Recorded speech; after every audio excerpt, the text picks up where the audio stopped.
Good afternoon, and welcome to a cast from Okamaran Temple here in Miami, Florida. My name is Baba Anthony, also called Awoifa Sogbon. I'm here to share a little bit on the topic of Esu Is Not Satan. Now, what's interesting is that here in the diaspora, we do not have the challenge of Eshu being named as Satan. But in Nigeria, they're dealing with a challenge with the Bible that's used, which in turn uses the name Eshu to reference Satan. Within our practice, we do not see that. We do not talk about that here in the diaspora as much. So I'm here to take the time to just share a little bit about the importance of Eshu to us as devotees of Ifa Orisha. So the first thing that should be noted is that really Eshu, for all of us, he is the one who is responsible for carrying our ebo, our prayers, to heaven. All right. And so he's a very important role as the intermediary between us and Olodumare when we are praying for things that we want to have accomplished in our life, when we're working to try to find success, right? He's the one that allows the good things promised to us through our practice, through our good character to manifest, and especially through our offering of ebo. That's how he supports us best within this practice.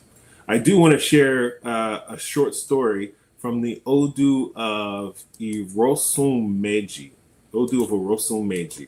I'm going to share the verse of Ifa first, and then we'll get into the story. So the verse goes, the face of Olosum Meiji was merely uninviting, like someone who has wickedness within. But Irosum Meiji harbors no malice against anyone. This was Ifa's message to Irosum Meiji when lamenting his inability to acquire any ire in life. He was advised to offer ebo. He complied. Now, Alade had offered his ebo. With ease shall we acquire comfort and convenience. A calabash of palm oil is known for its convenience. With ease we shall acquire comfort and convenience. A calabash of shea butter we acquire. With that we acquire comfort and convenience. Whoever has offered their ebo, with ease they shall acquire comfort and convenience. So let's get into the story. There was a Babalao by the name of Olosum Meiji, otherwise known as Irosum Meiji. He was a very, very well-trained priest. And what was interesting is that he spent many years going through his studies, many years working directly with Orunmila himself to get to his point where he had graduated, and now he was ready to continue work for himself to help out the people of the community within Ifa.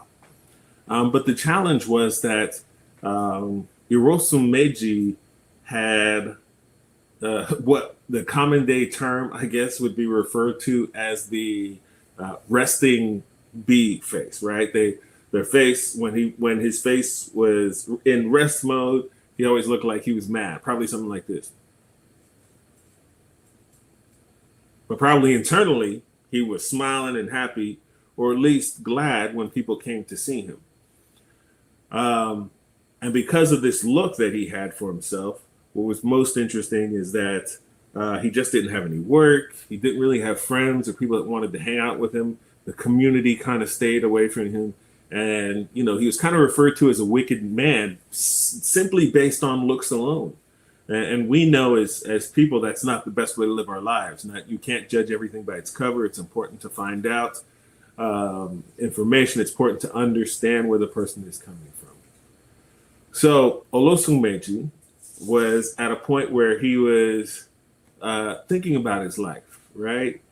He was thinking to himself, I've done, my due diligence. I've studied with Orunmila himself. I feel like I have the potential to help everybody in the world. Besides that, Ifa has promised me that I chose a destiny of work. I chose a destiny of supporting the community. And along with that destiny, I would be supported with wealth, good spouse, good children, bobo ire, as we say within our practice. But he wasn't dealing with any of those things. And he was more concerned about the idea of losing, like living his whole life and dying a poor man without anyone and without nothing to his name, no legacy, no lineage. So he goes to have Ifa cast for himself. And the Awo had promised him, he said, Losun Meiji, you are a very, very well-versed priest of Ifa. It's important that you need to offer this very specific abo so that you will have peace and comfort in your life. And along with offering that abo, it's important that you change the way that people perceive you, right? Instead of having this face of sadness, of sorrow, of anger, whatever, creations these people could have come up with, instead of having all of that, you now need to make yourself more inviting. You now need to be someone who shows kindness. You need to be someone who the public can recognize just by looking at you and say, here's Olosun Meiji. He's such a kind, understanding, humble, right? They're talking about the tenets of Ifa. This is, when you can make that change in your life, everything will go well. So Olosun Meiji heard this. He said to himself, okay, I'm going to stop complaining. I'm going to be working towards, putting myself in a good position in this community. So he offered his abo. He did what he had to do. He's changing the way I'm going to be. I just need a chance. He offered his abo. Now, here's the reason I chose this particular story. As I said in the beginning, Eshu's position is to take our prayers, once we offer our ebo, take our prayers to what we call the House of Ashe, in order to have our blessings come to fruition. And so he offered his ebo, everything was done. Esu Odara went to work. Esu took on the look or position of a man in the community. And he goes around and starts whispering or having conversations with people and finding out what their problems are, and then putting himself in the place to say, hey, you know what? That problem sounds really serious. And it would be very important to get Ifa divination. And I highly suggest Babao Losun Meiji. He is a very well learned Babalawo. He will provide everything that you need so that you can have success. You can have success for having your children. You can have success in finding a home. You can have success in finding a spouse. So this is Eshu's work. He's doing what he can throughout the community. In no time, people started saying, oh, you know what? Maybe I will go check out Baba Olosun Meiji. And they got to his home. Olosun Meiji's, how may I help you? And he said, I'm coming to cast Ifa because I have this issue going on. Please support me. He said, let's see what Ifa has to say. Within time, he started to prove himself as a priest of Ifa. And the way that he proved himself is that customers were happy. They started coming back and using his services. Within no time, his wealth had changed. In no time, he met a wonderful woman to start a family with. He purchased a home, so on and so forth. His life turned from what we call rags to riches. Very much so with the support of Esu Odara. You see, what we have to understand as Ifa and Orisha practitioners is that Eshu's role is invaluable, right? We need him always. We should appease him often, right? Esu is one of the Orishas in Romole that can be appeased all 4 days of our Oshe week, right? And so if we remember that within our training and our understanding of Ifa and Orisha, Esu will always be there to support us, right? If we have a divination, Esu takes on such an interesting role where he does he's there to listen, especially if you owe him something. If it's a part of the divination, say, hey, let's give Esu a little something for the evil. He's coming to look for that something that you've left for him. All right.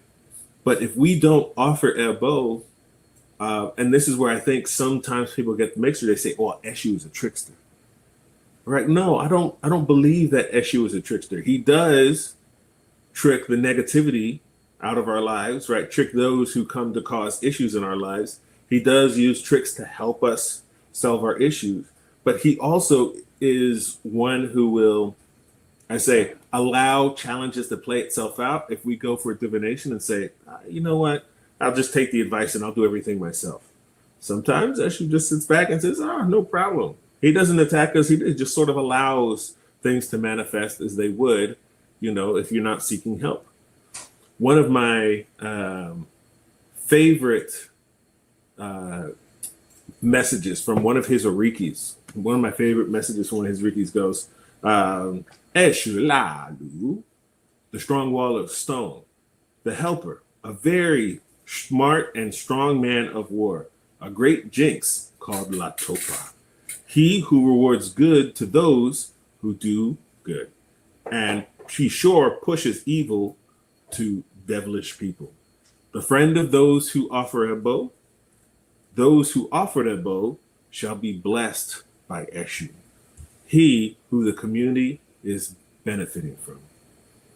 So that oriki is powerful, right? It tells us so much about the importance of Esu and how we should see Esu in our lives, right? And so I wanted to share that and share these messages just so we have an understanding. Again, I think here in the diaspora, that Esu is revered by many, whether they are Lukumi practitioners or Isheshe practitioners or whatever version of our practice that may be candomblé. Esu is extremely, extremely important.